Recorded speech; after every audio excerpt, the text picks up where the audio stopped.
entrance ng isang hotel, makikita ang biktima na nakasando na dahil katatapos lang ng shift. Ang mga papalit naman sa ganyang gwardya, naghahanda na. Maya-maya pa, nagbiro umano ang biktima at tinutukan ng baril ang kapwa gwardya. Kinalabit ang gatilyo, pero mabuti na lang at hindi ito pumutok. Ang kasama niya tinutukan ng 9mm service firearm, lumapit sa biktima para sawayin umano ito. Inunload ng gwardya ang baril at nakuha pang pulutin ang mga nahulog na bala.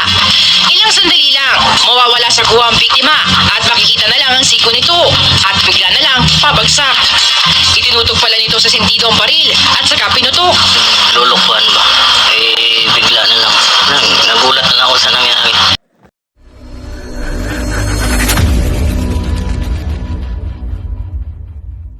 Alright guys, welcome sa Riddles TV. 14 years more or less bilang security officer, security guard.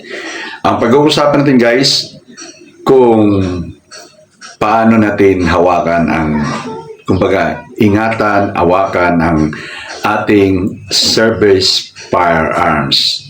Sa Tagalog na salita ay baril, okay?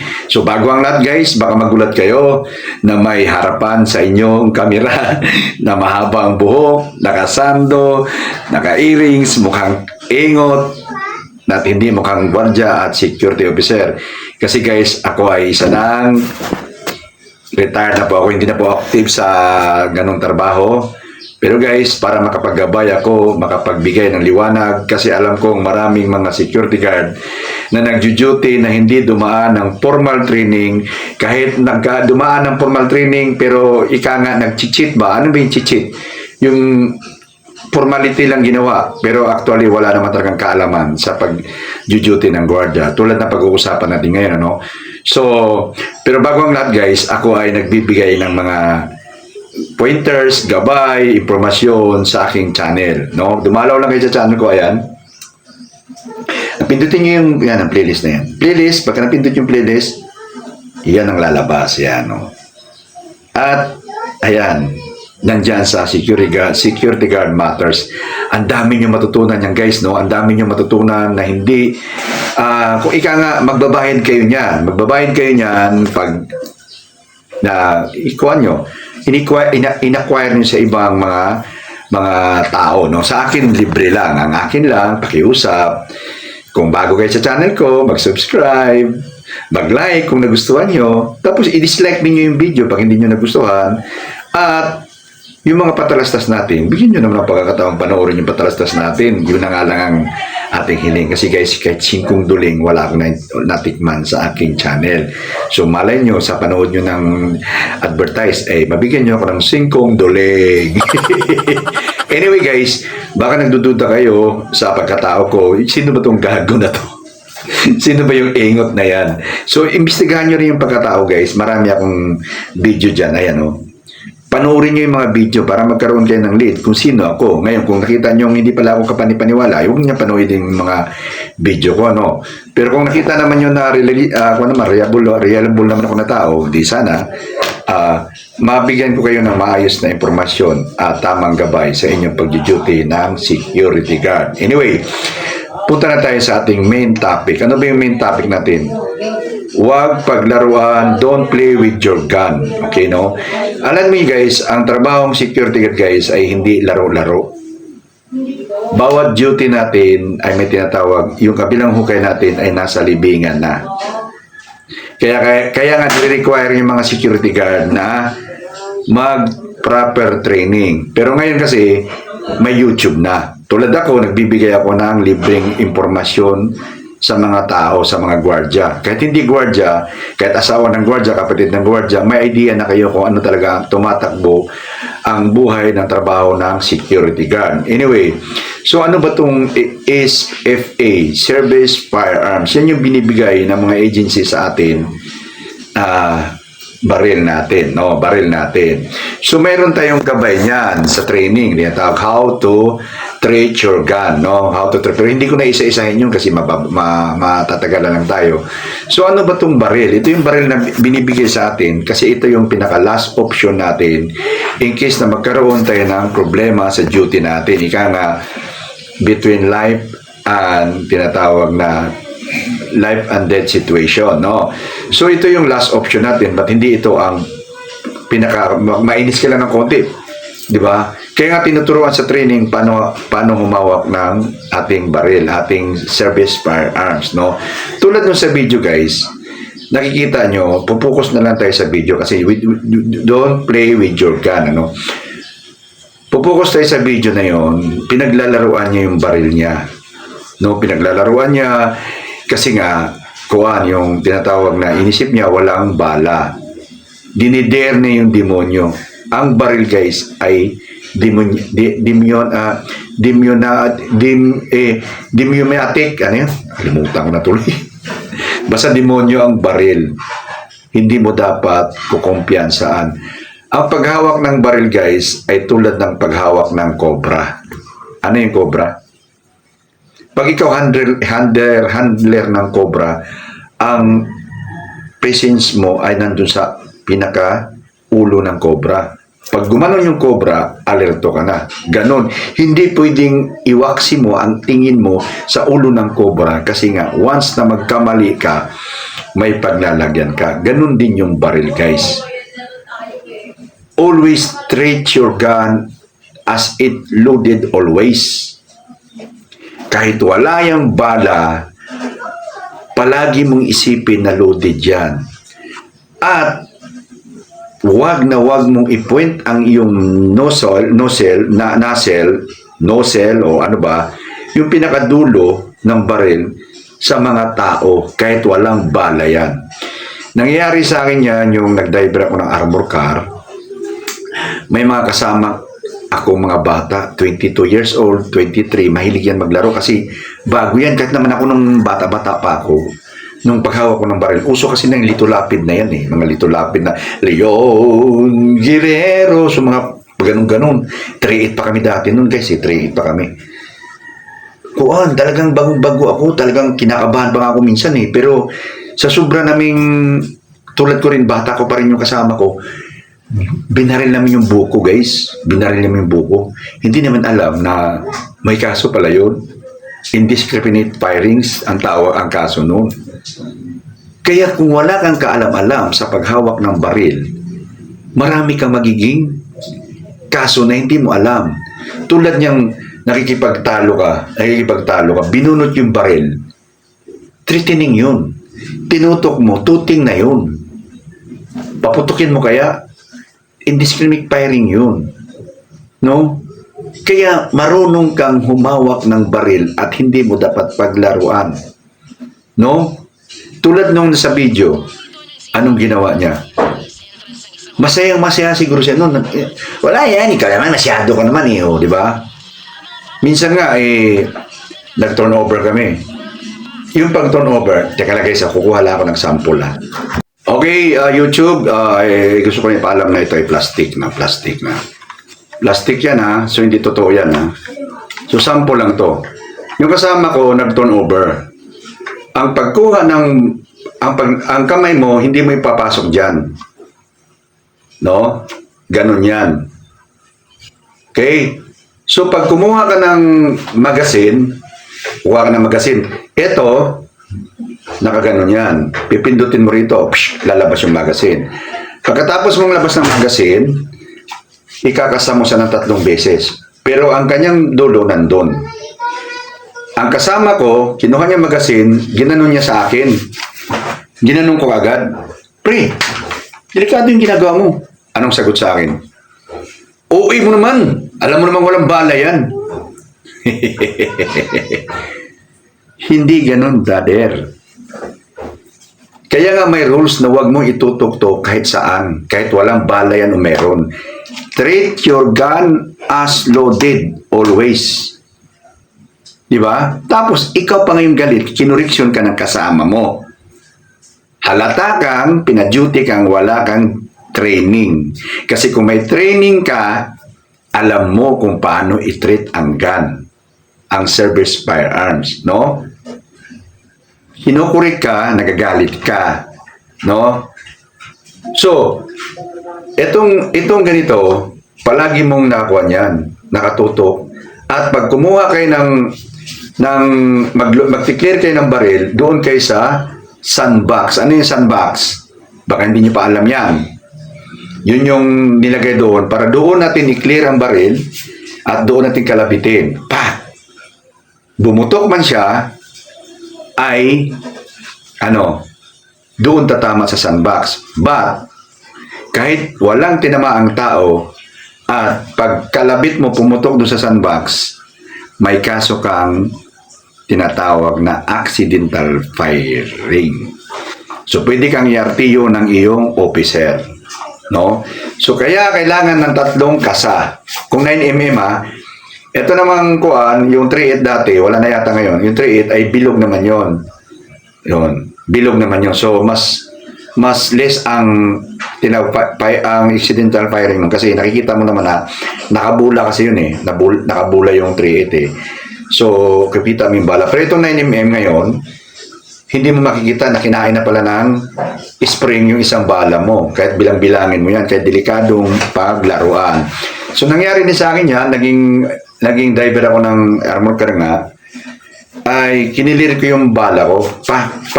2 beses ko lang kinasa. Tapos, kakalabitin ko na sana, pagtingin ko dito, kumalang yung isang bala. Kumalang siya, pero hindi siya nasa loob. So, ibig sabihin, may mga technical problem ang baril. So, hindi mo dapat yan itututok kahit saan. Kahit sa sarili mo. Kita mo yung nangyari sa video. Sa sobra niyang saya, naglaro-laro siya, na-disgrasya niya yung sarili niya. Anyway, sarili naman niya, so sariling buhay lang niya ang nakuhan. Pero ganun pa man, aksidente pa rin. Buhay pa rin ang nawala dahil sa kapabayaan ng isang security guard na medyo hindi alam kung paano mag-training. Sir, nag-training naman ako, sir. Alam ko yan. Ibig sabihin, nag-training ka, pero hindi mo in-apply sa sarili mo.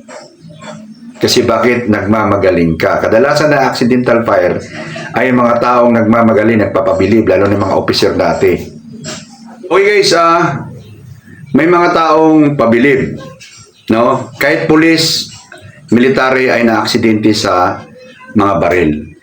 Kadalasan nangyayari yung tinatawag na over-familiarization. Ano yung over? Yung bang araw-araw mo nang ginagawa, araw-araw mo na siyang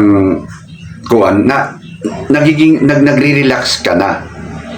Nababawasan na yung tinatawag na yung tinatawag na pag-iingat mo dahil inisip mo, araw-araw ko ginagawa yan ako. Kumbaga, nagiging kumpiyansa ka na. Ang baril ay ituring nyo barang cobra. Alam niyo yung cobra? Alam niyo nag-handle ng cobra? Talagang ingat na ingat ang nag-handle ng cobra. Kasi once na nagkamali ka, may paglalagyan ka. Ganon din sa baril. Ganon din sa mga service firearms natin, mga security. Okay guys, sa isang video nagsabi ako na ipamilyaran niyo yung baril. Kung hindi nyo pamilyar ang baril, magtanong kayo sa mga taong nakakaalam. Kasi may mga taong hindi pamilyar ang baril. Kahit ako, aminado ako dati, hindi ako pamilyar ang baril. So, ganun ako. Minsan, nagkamali ako, sinilip ko pa rin dito. At, pasalamat ako na walang nangyari sa akin. Once na sumilip kang ganun, delikado. Kaya nga sa training, paano hawakan ng baril? Ganito. Hindi ganon. Bakit? Kung magulat ka, nakalabit mo bigla. O ka nakalimutan mo, na-squeeze mo siya. Pumutok bigla, kaya dito ang ganon. At, lalo na yung mga babae, binibigyan ng, ako naging officer ako. So, sinabi ko dun sa babae, may bagong mga hire. Ilang taon ko na nag-duty, sa akin nag-duty, ganun ang tanong ko kasi pag nag-i-screen ako eh.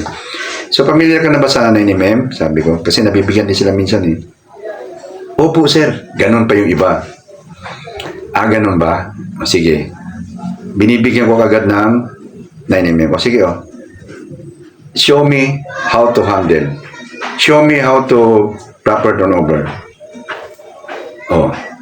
Ang iba, kukunin lang yung kuhan, kukunin yung magasin. Sir. Tama ba yun? Magbigay ka doon sa kapalitan mo? O sa officer mo? Igaganon mo? Igaganon mo? Diba? So doon pa lang, bagsak na. Sabi ko nga, huwag kayo magmarunong. No? Huwag kayo magmarunong sa baril. Magtanong kayo, sabihin nyo, sir, hindi pag-ano, sir. Pero willing naman akong makon, sir, pag tinuruan nyo ako. O, di ba? Hindi yung nagmarunong ka, lalo ng babae. Kahit hindi naman gaanong pamilyar, kuha na, oo na ng oo. Hire ka na eh. Di ba? Huwag ka matakot. Officer lang kaharap mo eh. Kung mayabang yung officer mo, nagmamarunong Superman, di wow, sabihin mo, sa isip mo lang huwag sa harap niya. So ngayon, paano ba magbigay ng kuhan? Di ba? Paano? Una-una, tanggalin yung magazine, 3 kasa ganon, at kalabitin doon sa sandbox. Pa! So, hindi pumutok. Pagkatapos, pag nagbigay, ano? Sir, ganon. Ganon. Ito, na ganon. Hindi yung sir, oh. Mali na yan. Bagsak ka na. Ang hawak, oh. Pre, turnover ka na, pre, oh. Magazine, oh. Ngayon, kunwari, lalapag mo siya. Hindi nakalapag, ilagay mo, nakatutok sa akin ganon. O ganon, nakatutok, ilapag mo, hindi. Ang paglapag sa lamesa, walang tao rito, baka naman ilapag mo sir, walang tao, daming bisita doon. Oh. Kung may mga tao doon, wag mo itutok ganon. Ano pa, pero yun. Ganon pre, oh. Hawakan mo lang pre. Pre, oh. Oh. Kukunin niya, siya naman, i-check niya ng double check yun, at tsaka mo kuhan, ganon. So, guys, sinabi ko lang sa inyo yung paano mag-turnover at magkuhan. Kasi nga, ang baril ay isang delikadong gamit ng tao. Maaring madisgrasya. Tinan mo sarili niya na disgrasya niya. Dahil pinaglaruan niya, pinagtututok-tutok niya pa sa mga kasama niya. Kasama ko dati yung mga nasa escort kami, beside gun. Tanggalan nila ng bala, binibilang nila. Ginaganon pa. Sinita ko kasi hindi naman ako officer doon, driver lang ako doon. Sabi ko, pero ganun. Para ka naman di. Anong sagot sa akin? Sus, matanda ka na talaga. Ginanon ako ng kasama ko. So, anong gagawin mo sa mga taong pilosopo? Huwag patulan, pabayaang mali ang nasa isip. Okay pre, o sige pre. O ganun na ako. Sige pre, okay. Guys, ang mga taong pilosopo ay hindi na dapat natin patulan. Dati kasi guys, nung kabataan ko, palagi akong patuliro ako ng mga pilosopo eh. Kahit na binabalagbag na ako ng salita, nakikipagkuan pa rin ako, yung nakikipagdiinan pa rin ako hanggang sa nagkakapikunan minsan. Kasi nga, mali ngayon, ganun, pilosopo ngayon kausap mo eh, no? So, hindi na natin dapat patulan yung mga taong ayaw makinig sa mga tamang procedure. Tulad ng itinuro sa inyo ngayon, na huwag paglaruan ng baril kasi iwasan natin madisgrasya. Kung may mga basher dito na sasabihin ako at yun ang ibabasa ko na mali yung tuturo ko, o di panghawakan nyo na yung inyong nasa isip. Ang akin, yung mga tao lang open ng mind na matuto, yun lang po ang target ng aking video. No? So, tandaan palagi na ang baril ay parang cobra. Kailangan presence of mind how to treat your gun at always see to it na it is loaded always. Kahit na ever doon na walang balang nakalagay dyan. At ito, huwag itutok sa tao. Huwag itutok, huwag silipin o anuman. Plastic to guys, hindi to totoo ha. Pisample lang to. Okay, kasi baka mabantay ng YouTube. No?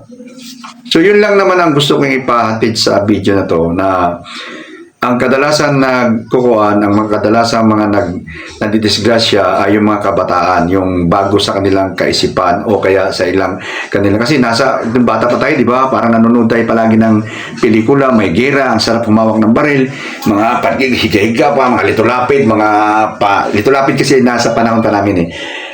Litulapid ngayon eh, 70 mahigit na, Senator Litulapid, may pahati-hati pa ng kutsilyo, gano'n, pa, mga cinematic na mga kuhan. Kaya ang tayong mga kabataan, pagpasok natin sa adulthood, akala natin ganun lang kadali ang buhay, ganun lang kadali ang pamamaraan sa buhay, pero hindi pala. Bawat pagkakamali mo sa buhay mo ay you must face the consequences of your action. Hindi tulad sa bata, nung bata pa tayo, pag may mga mali-mali tayo, kinukonsidera tayo kasi bata yan, hindi niya alam. But you are entering to the adulthood life, wala nang rewind doon. Pag nagkamali ka, you must face the wrong action of your the wrong doing of your action. Magiging face the consequences ka. So para maiwasan mo, kailangan knowledgeable ka. Kaya nandito yung channel ko, although walang nanonood sa mga video ko, but sabi ko nga, kung may 2-3 na nabigyan ko ng gabay, naliwanagan ng kaisipan, ay masaya na ako. So okay na tayo sa ating topic ngayon na don't play with your gun. Huwag mong paglaruan ng iyong service firearms, no? Treat this as a cobra. Paano ba yan yung cobra? Yung mukha ng cobra, palaging nakapokus ka. Ganon din sa baril. Yung knowledge mo ay dito sa channel ko guys, lahat ay tinuturo ko para ang mga security guard ay maging knowledgeable. Sabi nga, kung hindi nyo pamilyar, kasi alam ko may mga kabataan nanonood sa akin at hindi ko nakaedad, yung si Ernie Baron ay walking encyclopedia yun ng Pilipinas dati. Encyclopedia pa dati kasi wala pang Google. So pag tinanong mo siya, halos lahat ay alam niya kung ano mga halos lang, hindi lahat naman. So ang palagi niyang tagline sa kanyang programa dati ay knowledge is power, no? So kung knowledgeable ka sa trabahong security guard, magliligtas sa iyo sa kapahamakan mo. Kahit hindi sa baril, kahit sa mga legal process, documentation, lahat yan ay nilatag ko sa aking channel at walang bayad, manonood lang kayo. Pasalamat kayo kasi may YouTube na. Dati, hindi namin malalaman yan. Malalaman lang namin yan doon sa mga tinatawag na enhancement training, advanced training, may mga bayad yun. Mga company training, may mga bayad lahat yun. Nagbabayad ng kumpanya doon. Nagbabayad sila ng mga tinatawag speaker na magagaling. Mga tinatawag na mga mamahal. Ngayon, may mga speaker na nakatulad kong putso-putso lang. But yung makukuha yung knowledge ay kasing level doon sa mga mamahaling speaker. Okay? So, guys, kung baguhan kayo sa channel ko, mag-like kayo kung nagustuhan nyo yung video. Mag-dislike kung hindi nyo nagustuhan. Kung hindi nyo gusto yung mukha ko, i-dislike nyo yung video. At kung baguhan ka sa channel ko, mag-subscribe. Idamay mo ng notification bell, no? At huwag kalimutan yung ating mga advertise para mapatikim nyo ako ng isang kape at isang asukal. Ano guys, kita-kita tayo sa next video guys. Bye-bye!